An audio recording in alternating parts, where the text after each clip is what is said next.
सबको मेरा नमस्कार। पुनः आप सबका स्वागत इस उद्घोष क्रांति राम की कार्यक्रम के सत्र में। आइए हरि स्मरण से हम अपने सत्र का प्रारंभ करते हैं। सब लोग भजन मंडली के साथ प्रभु का स्मरण करेंगे। हरे राम राम राम सीता राम राम राम। हरे राम राम राम सीता राम राम राम। हरे राम राम राम सीता राम राम राम। हरे राम राम राम सीता राम राम राम। हरे राम राम राम सीता राम राम राम। हरे राम राम राम सीता राम राम राम। हरे राम राम राम सीता राम राम राम। हरे राम राम राम सीता राम राम राम।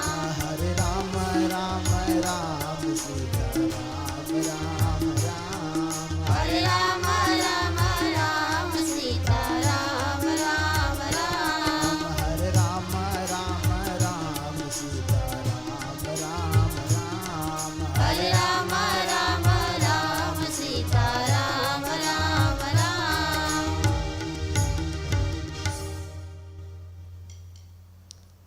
दो सभाओं में जब राम जी को संकोच में पड़ते हुए देखा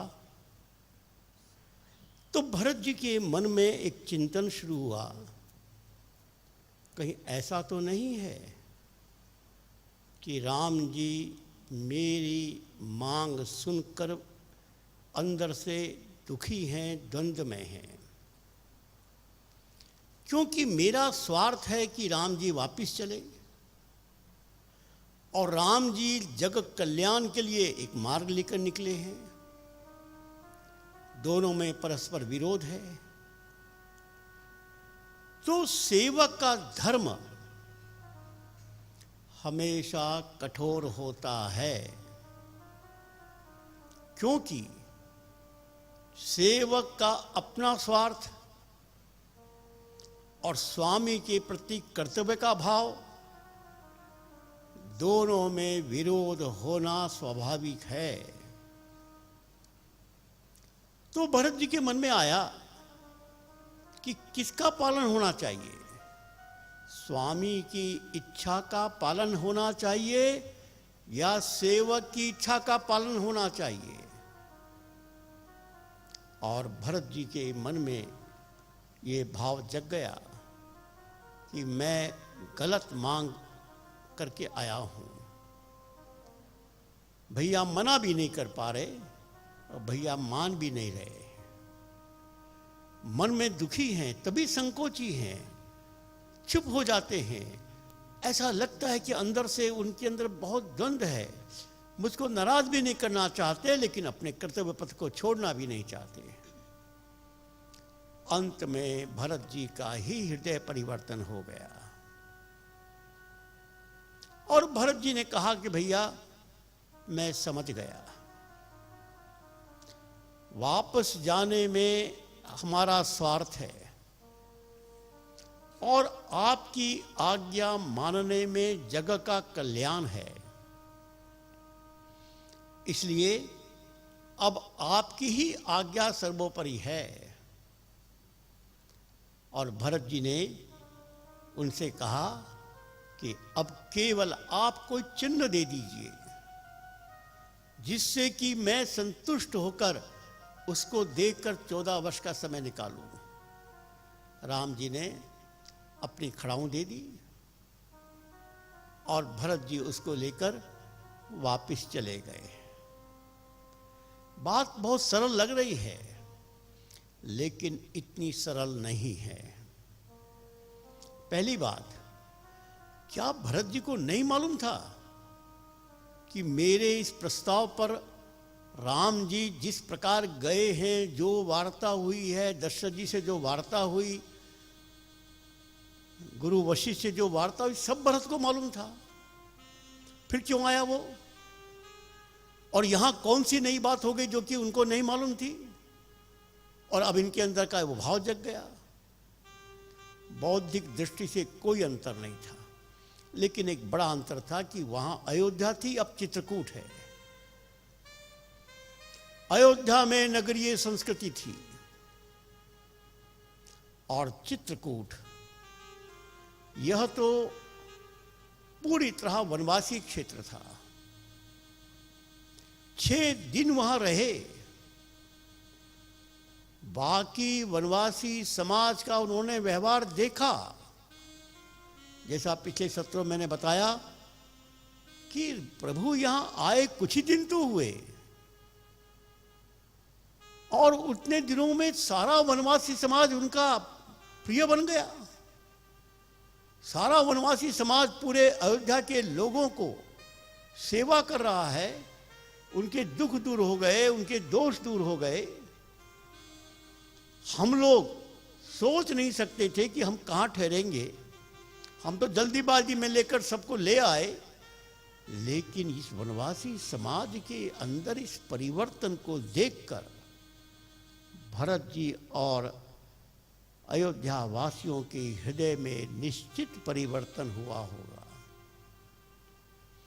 बौद्धिक स्तर पर कोई बड़ी बात नहीं थी, कोई नई बात नहीं थी, सबको मालूम था राम जी किस लिए आए हैं। सुमन जी से बात हुई, सुमन जी ने जाकर कहा, दशरथ जी का शरीर शांत हो गया, उसका भी दुख सबने मनाया, लेकिन वातावरण का प्रभाव पड़ा। मित्रों, एकल अभियान में भी आज हम इसका अनुभव कर रहे हैं। एकल अभियान 1 लाख गांव तक पहुंचा। इतना बड़ा धन का सहयोग नगरवासियों ने किया, लेकिन इन नगरवासियों में इस योजना के प्रति ऐसा भाव, समर्पण का भाव किसने पैदा किया? किसी के भाषण से, किसी के पुस्तक से, कोई चित्र देखकर, कोई लिटरेचर देखकर? अरे हमसे अच्छा लिटरेचर बनाने वाले लोग कितने अधिक हैं, हमसे अधिक भाषण देने वाले लोग कितने अधिक हैं। केवल एक बात, आप किसी से बात करिए, किसी को पूछिए आपके जीवन का टर्निंग पॉइंट क्या था, तो वो बताएंगे वन यात्रा। तो वन यात्रा की कहानियां हम बाद में सुनेंगे, लेकिन पहले भरत जी की इस घटना का समारोप करते हैं। भरत जी वापस चले गए, तो पहले चौपाई सुन लेते हैं कि भरत जी के मन में किस प्रकार का विचार आया, और फिर आगे बढ़ते हैं। बोलिए। श्री राम जय राम, जय जय राम। श्री राम जय राम, जय जय राम। श्री राम जय राम, जय जय राम। श्री राम जय राम, जय जय राम। जो सेवक साहिब ही संकोची,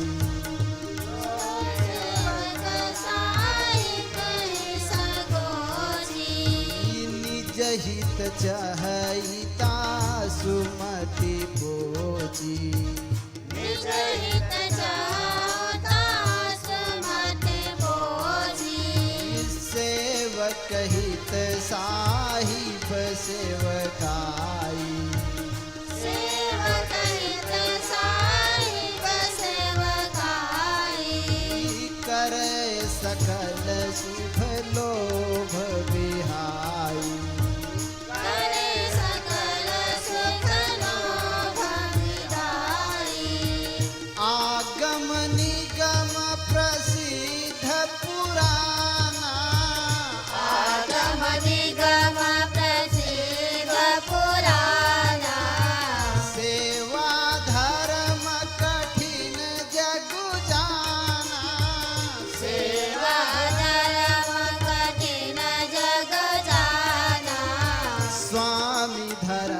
स्वार्थ ही विरोध स्वामी धर्म स्वार्थ विरोधी बैर अंध प्रेम ही न प्रबोधु अंध प्रेमहीन प्रबोधु स्वार्थ नाथ फिरे सबही का स्वार्थ नाथ गिरे सबही का किए रजाई कोटि विधिनी का किए रजाई कोटि विधिनी का श्री राम जय राम जय जय राम श्री राम जय राम जय जय राम श्री राम जय राम जय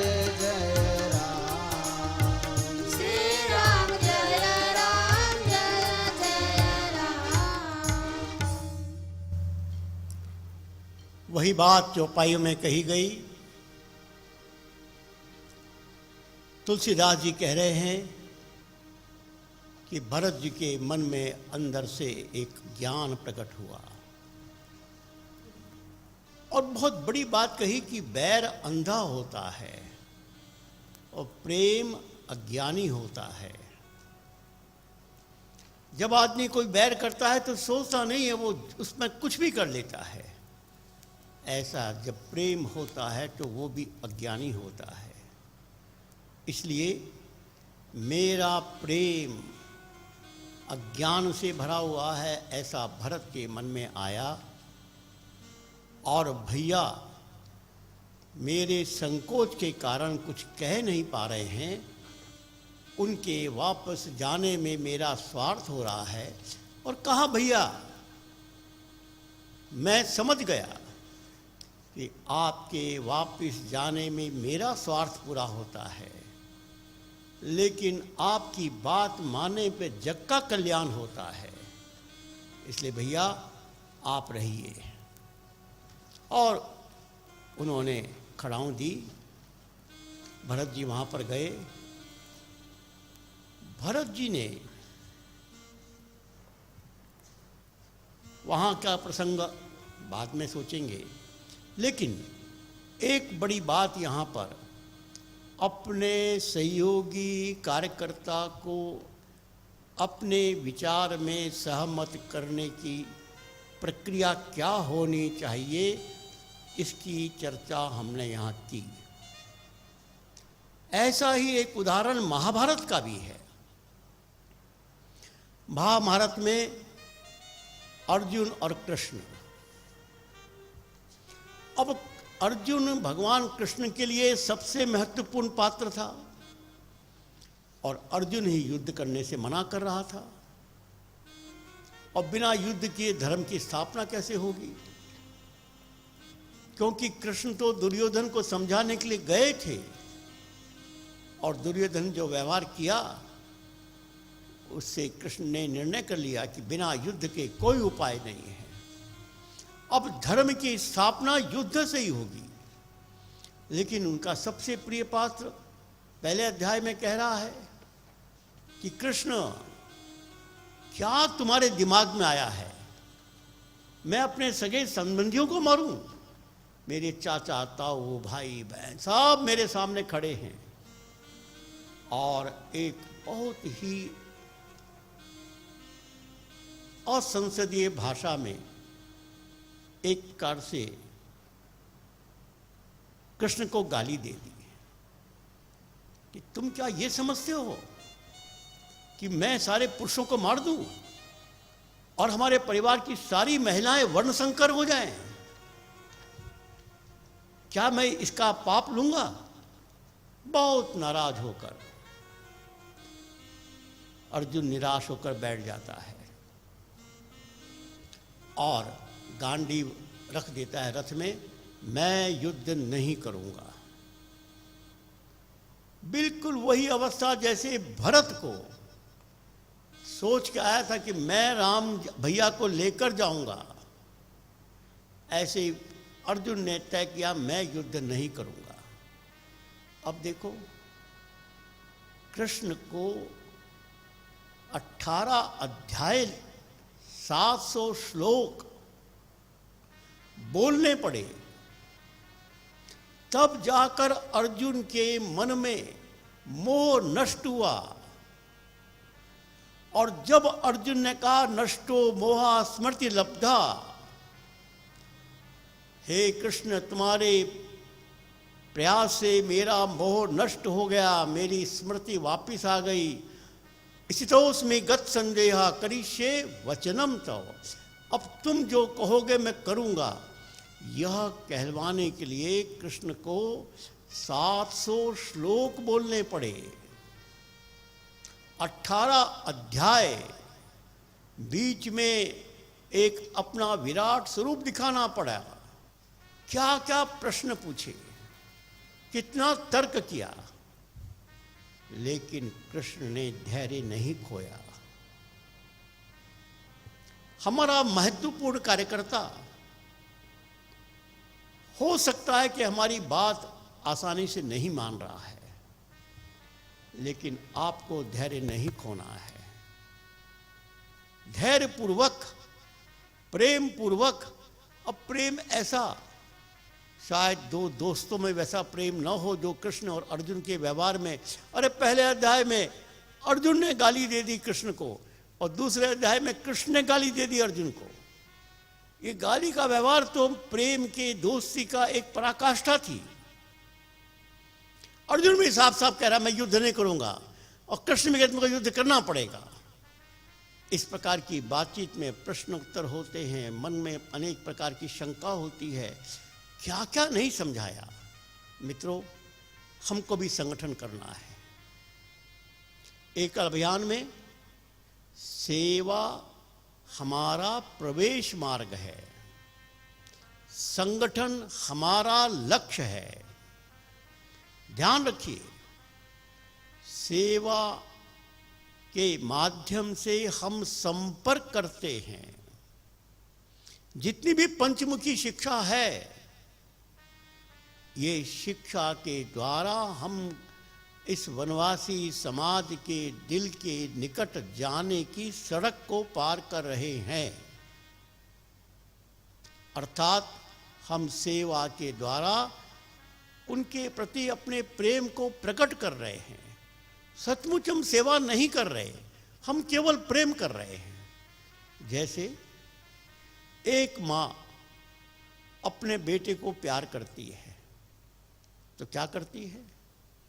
बेटे के लिए भोजन बनाती है, कपड़े बनवाती है, दवाई लाती है, डॉक्टर के पास ले जाती है, स्कूल ले जाती है, सब काम करती है। तो क्या माँ मेड सर्वेंट है? क्या माँ कुक है? क्या माँ टीचर है? क्या माँ डॉक्टर है? क्या है माँ? अरे माँ माँ है। बस वो बच्चे को प्यार करना जानती है, और प्यार का प्रगटीकरण तुम देख रहे हो। ये प्यार का बाह्य स्वरूप है, आंतरिक ऊर्जा, आंतरिक ड्राइविंग फोर्स तो प्यार है। ऐसे ही इस वनवासी समाज के प्रति संपूर्ण हिंदू समाज का प्यार प्रकट हो रहा है सेवा में, उनके दुख दर्द को दूर करने में, उनके दिल के दर्द को दूर करने में। और अभी तक हमने जो उनके साथ अन्याय किया, उनके सहयोग के लिए हमने उनको धन्यवाद भी नहीं कहा, इसका पश्चाताप है। ये सेवा के द्वारा हम क्षमा याचना कर रहे हैं। लेकिन हमारा उद्देश्य संगठन है। ध्यान रखो, मैंने लक्ष्मण जी के प्रसंग में बताया, सेवा करने वाले अपनी अपनी नौकरी प्राप्त करके भूल गए संघर्ष को, और जिन स्वामी जी की कृपा से वो पढ़ लिख कर नौकरी कर रहे थे, सरकारी नौकरी कर रहे थे, हजारों रुपए कमा रहे थे, स्वामी जी की हत्या पर स्वामी जी के लिए छाती खोलकर सड़क पर उतरने की हिम्मत उनकी नहीं थी। मैं एक बहुत ही मार्मिक घटना सुनाता हूँ। आप सबने जो ये पालघर की घटना सुनी, लगभग 25 वर्ष पहले मैं इस पालघर क्षेत्र में एकल अभियान प्रारंभ करने के लिए गया था। वहाँ विश्व हिंदू परिषद का एक बड़ा प्रमुख केंद्र है, छात्रावास है, विद्यालय है, सब प्रकार के प्रशिक्षण की व्यवस्था है। क्योंकि विश्व हिंदू परिषद का वो पहला प्रकल्प है और पूजनीय श्री गुरु जी के आशीर्वाद से प्रारंभ हुआ, बंबई के लोगों ने खूब सहयोग किया, इसलिए उस प्रकल्प में सब प्रकार की सुविधा, छात्रावास, पढ़ाना, चिकित्सा, सब प्रकार की। मैं वहां गया और मैंने वो सारी सेवा देखकर मेरे मन में प्रश्न आया कि इस सेवा से कार्यकर्ताओं के मन में क्या परिवर्तन हुआ। इसकी परीक्षा लेने के लिए उसके आसपास सारे वनवासी क्षेत्र में एकल विद्यालय खोलने का निर्णय हुआ। और जब गांव में उसी सेवा प्रकल्प से पढ़े हुए छात्र बड़े हो गए थे, हमने उनसे आचार्य बनने की प्रार्थना की, वहां के गांव के लोगों से समिति बनने की प्रार्थना की। बहुत आग्रह करने के बाद हम असफल हो गए। लगभग 6 महीना हमने प्रयास किया और फिर हमको सारे विद्यालय बंद करने पड़े। क्यों? क्योंकि वो विद्यार्थी वहां से पढ़कर गए थे अपना कैरियर बनाकर। कोई उनका संगठन के प्रति भाव नहीं था, कोई हिंदुत्व के प्रति भाव नहीं था, कोई सेवा करने का भाव नहीं था। जैसे बाकी विद्यालय में पढ़ते हैं ऐसे इस विद्यालय में पढ़ते हैं, बाकी विद्यालय में पढ़कर नौकरी करते हैं, यहां भी नौकरी कर रहे हैं। तो वहाँ के सारे जो आयोजक मंडली थी उससे मैंने बात की, बताइए इतना पुराना प्रकल्प, समाज परिवर्तन कितना हुआ। फिर चर्चा हुई और फिर वहाँ पर सत्संग केंद्रों की स्थापना हुई और ये विचार हुआ कि ये सारे बालक प्रतिदिन अपनी पढ़ाई भी करेंगे लेकिन गांव में जाकर संपर्क भी करेंगे। लेकिन दुर्भाग्य उससे बड़ा हो गया। जहां ये सत्संग केंद्र गांव में शुरू हुए, गांव गांव में साम्यवादियों का प्रभाव था। इस बार भी पालघर में जो घटना हुई, आपने अखबारों में पढ़ा होगा, साम्यवादी और चर्च के लोगों ने मिलकर 2 साधुओं की हत्या की। साधुओं ने कुछ नहीं बिगाड़ा था, साधु तो अपने रास्ते से जा रहे थे, पुलिस भी वहां खड़ी थी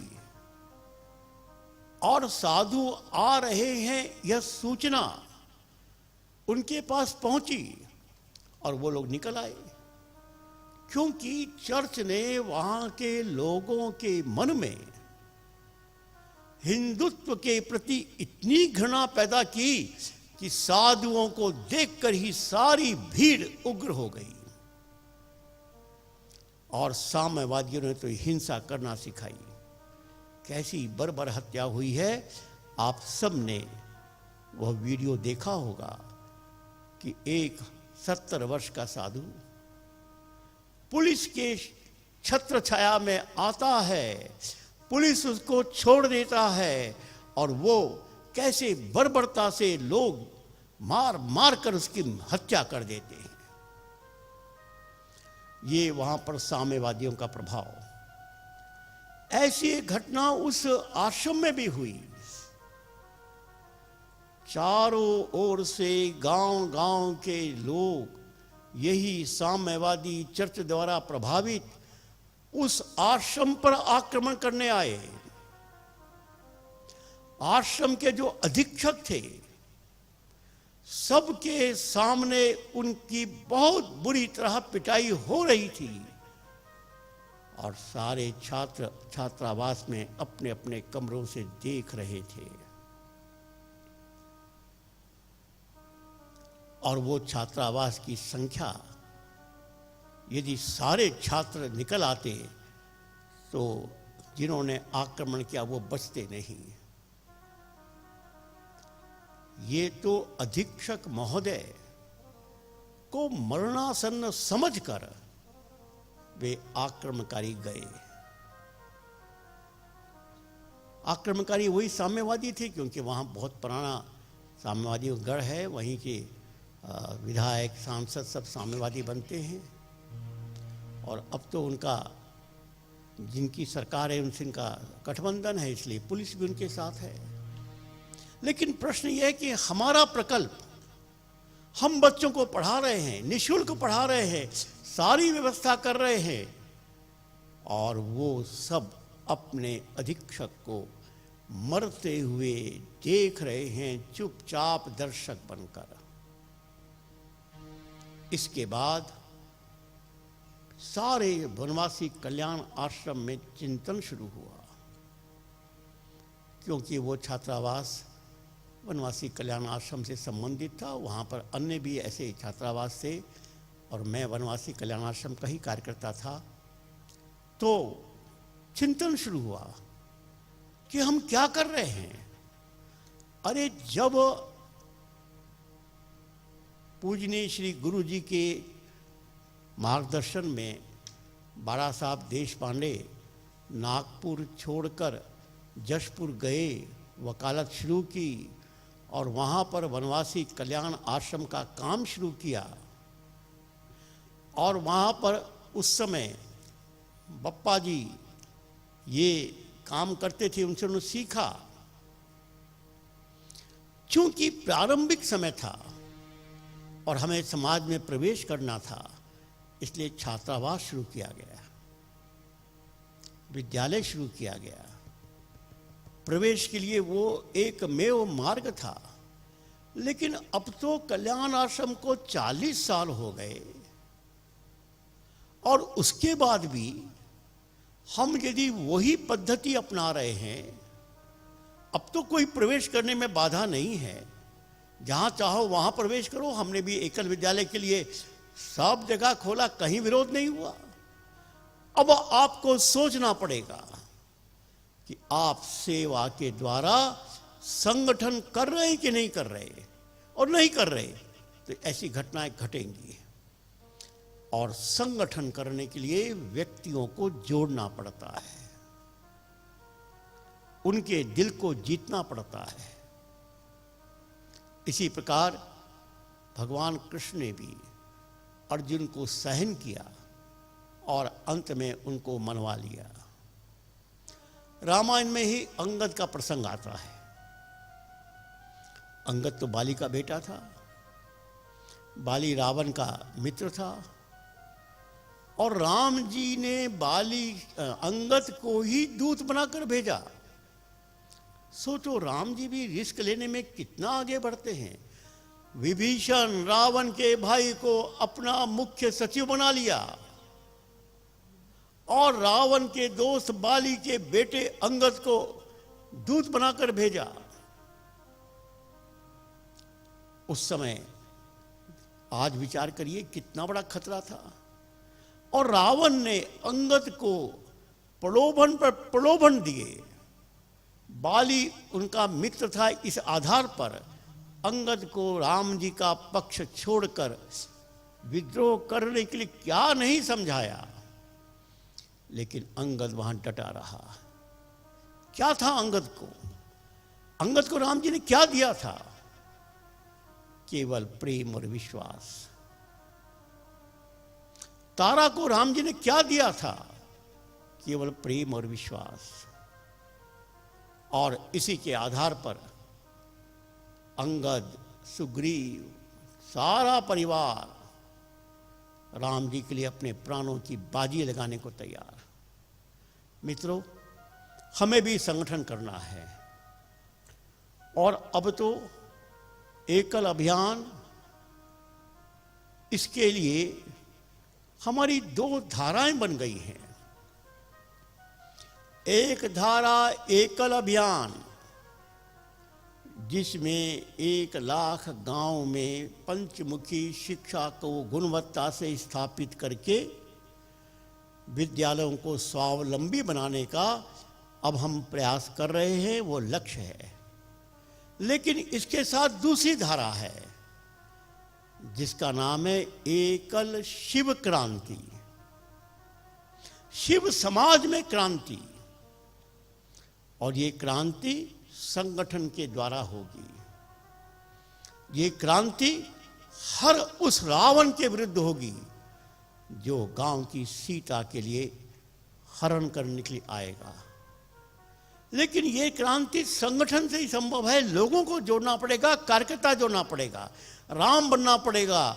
सुग्रीव, अंगद, जामवंत, नल, नील, हनुमान, इन सब को अपने व्यवहार से जोड़ना पड़ेगा, तब जाकर राम जी की सेना तैयार होगी। इसलिए संगठन शास्त्र में कार्यकर्ताओं को जोड़ने के लिए हमारा व्यवहार हमने राम जी के इस भरत मिलाप प्रसंग से सुना, और ये भी सुना कि भरत जी का हृदय परिवर्तन केवल बौद्धिक तर्क से नहीं हुआ। बौद्धिक स्तर पर जो कुछ भी चित्रकूट में हुआ, कुछ नया नहीं हुआ। हाँ, नया हुआ तो एक ही बात हुई कि भरत जी और सारे नगर के लोग 6 दिन वनवासियों के साथ रहे, जिसको आज हम वन यात्रा कहते हैं। हृदय परिवर्तन वन यात्रा करती है। हृदय परिवर्तन वनवासी के साथ निवास से होता है। और मैं ये कह रहा था कि एकल अभियान में आज जो आर्थिक सहयोग कर रहे हैं हमारे नगर के बंधु, नगरीय संगठन, जिसमें सबसे बड़ा संगठन है वन बंधु परिषद, भारत लोक शिक्षा परिषद, श्री हरि सत्संग समिति, एकल विद्यालय फाउंडेशन ऑफ इंडिया, ये सारे संगठन, इसमें ऐसे अनेक कार्यकर्ता हैं जो स्वयं भी लाखों रुपया देते हैं और लाखों रुपया इकट्ठा करने के लिए समय भी देते हैं। यह शायद देश का एक नया अनोखा प्रयोग है कि दानदाता कार्यकर्ता बन जाता है। दानदाता एक प्रकार से भिखारी बन जाता है। घर घर जाकर पहले स्वयं दान देता है और फिर मन दे देता है और वो कार्यकर्ता बन जाता है। आप किसी भी ऐसे कार्यकर्ता से एक प्रश्न पूछिए कि तुम्हारा टर्निंग पॉइंट कब आया।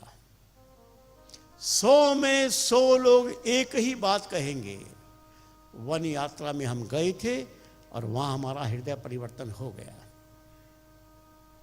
एक भी नहीं कहेगा कि हमने श्याम जी का भाषण सुना, हमने ये किताब पढ़ी, हमने इनसे ये सुना, कोई नहीं। हाँ, कुछ प्रश्नों के उत्तर हो सकते हैं, कुछ बातों का स्पष्टीकरण हो सकता है, लेकिन हृदय परिवर्तन, कार्यकर्ता बनने का संकल्प, यह तो केवल दृश्य देख कर ही होता है।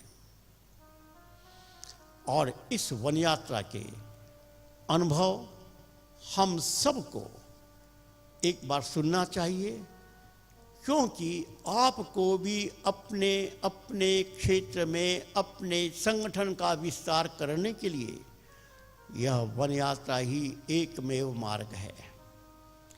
वन यात्रा की प्रथम घटना, मैं कलकत्ता गया था, बहुत पुरानी बात है, और उस समय एकल अभियान बस शुरू ही हुआ था। कलकत्ता के लोगों ने कहा कि हम काम देखना चाहते हैं। हमने कहा आइए।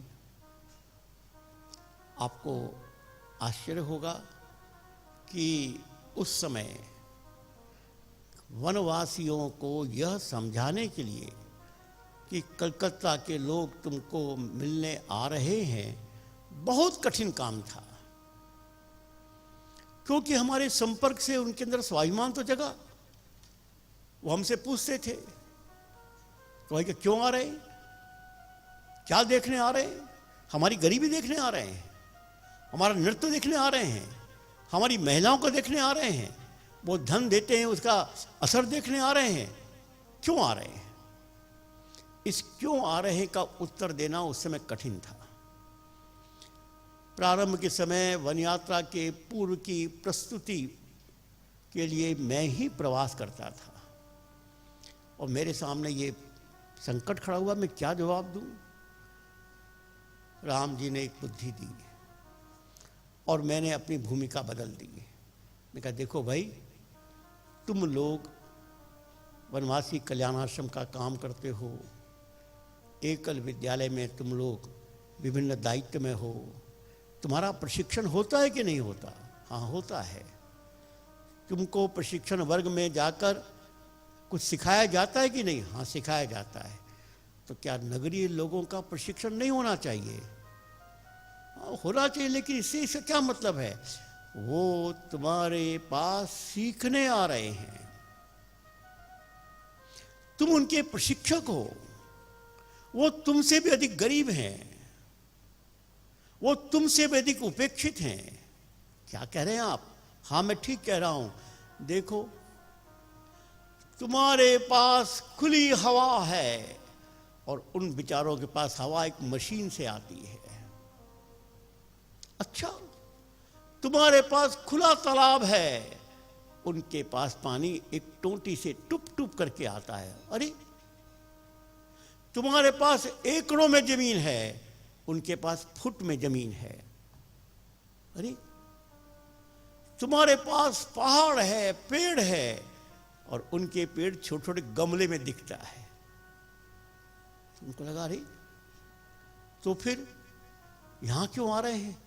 वो ये देखने आ रहे हैं कि तुम्हारे जीवन में जो अच्छाई है वो हम कैसे सीख पाएं, तुमसे सीखने आ रहे हैं। अब जब उनको लगा कि हम प्रशिक्षक बन गए, बात सही भी थी, मैंने कोई बात गलत भी नहीं कही, और उनका स्वाभिमान जगा, प्रशिक्षक बन गए, बात मान ली गई। और सचमुच में उस पहली वन यात्रा में जो कलकत्ते के लोग आए थे, उन्होंने जो दृश्य देखा वही हमारे आधारभूत कार्यकर्ता बन गए। कितना भी उनको समझाते थे, लेकिन उन्होंने जो आंखों से देखा, जो प्रत्यक्ष अनुभव किया, उसकी कहानियां यदि मैं कहना शुरू करूं तो रात भी कम पड़ जाएगी। केवल कुछ बातें बताता हूं मैं, जिससे हमको समझ में आए कि आखिर इस वन यात्रा का महत्व क्या था और वन यात्रा में विरोध कैसा होता था। उड़ीसा की घटना, उड़ीसा में पहली वन यात्रा के बाद कलकत्ते में थोड़ा शोर मच गया कि हाँ श्याम जी अच्छा काम कर रहे हैं, उड़ीसा में काम कर रहे हैं, चर्चा हुई। तो कलकत्ते में एक वनवासी कल्याण आश्रम का वार्षिकोत्सव था और मैं उस समय उड़ीसा का सह प्रांत प्रचारक था। लेकिन कलकत्ते लोगों की एक प्रकार से मेरे प्रति प्रेम के कारण उन्होंने कहा कि अब आपको ही इसमें संबोधन करना है। संघ के अधिकारियों ने मुझको अनुमति दी, मैं वहां गया। उसमें दक्षिण भारत की एक बहुत विदुषी कथाकार प्रेमा पांडुरंगन जी, वो उस समय अपनी कथा कहने के लिए कलकत्ता में आई हुई थी। उनकी कथा हो रही थी। उसी समय उनसे थोड़ा समय मांगा गया। जिनके घर में वो ठहरी थी उनसे मिलने हम गए और उस कार्यक्रम में आने के लिए उनको निमंत्रण देने के लिए हम गए। उन्होंने स्वीकृति दे दी और उस कार्यक्रम के अध्यक्ष बनाने के लिए श्रीमान पुरुषोत्तम दास चितलांगिया, उनको तैयार श्रीमान मांगीलाल जैन जी ने किया, जिनका शरीर अभी अभी शांत हुआ। जब जैन साहब चितलांगिया जी से अध्यक्ष बनने के लिए कहने गए तो चितलांगिया जी बड़े व्यापारी थे, बड़े उद्योगपति थे, बहुत चर्चित थे और राजनीति में रुचि थी उनकी। तो चितलांगिया जी ने कहा कि मुझको अध्यक्ष आप क्यों बना रहे हैं, केवल पैसा के लिए? तो पहली शर्त है कि मैं एक पैसा दूंगा नहीं और दूसरी शर्त है मैं कुछ बोलूंगा नहीं। अब बोलिए। अब जैन साहब ने कहा ना, कुछ मत बोलिए, एक पैसा नहीं मांगेंगे, आइए। तो चितलांगिया जी आ गए, पांडुरंगन जी थी, मेरा भाषण हुआ, उसमें उड़ीसा के बारे में मैंने कुछ बोला। अब उसके बाद प्रेमा जी का भाषण था। प्रेमा जी के भाषण का एक ही बिंदु था कि श्याम जी ने जो कहा है मुझे विश्वास नहीं हो रहा है, ऐसा भी हो सकता है, और मैं श्याम जी से प्रार्थना करती हूं कि मैं स्वयं अपनी आंखों से देखना चाहूंगी, कृपया जल्दी से जल्दी मेरे कार्यक्रम तय करें। मैं देखना चाहती हूं कि क्या सच्चाई में ऐसी अवस्था है और क्या ऐसा परिवर्तन हो सकता है, मैं देखना चाहती हूं। अब चितलांगिया जी की बारी आई, उनसे कहा श्रीमान जी आप भी अध्यक्ष महोदय कुछ बोलिए। तो उन्होंने भी वही बात कही कि मैं तो कुछ बोलने के लिए नहीं आया था, लेकिन श्याम जी का भाषण सुनकर मुझे भी आश्चर्य है, ऐसा भी हो सकता है।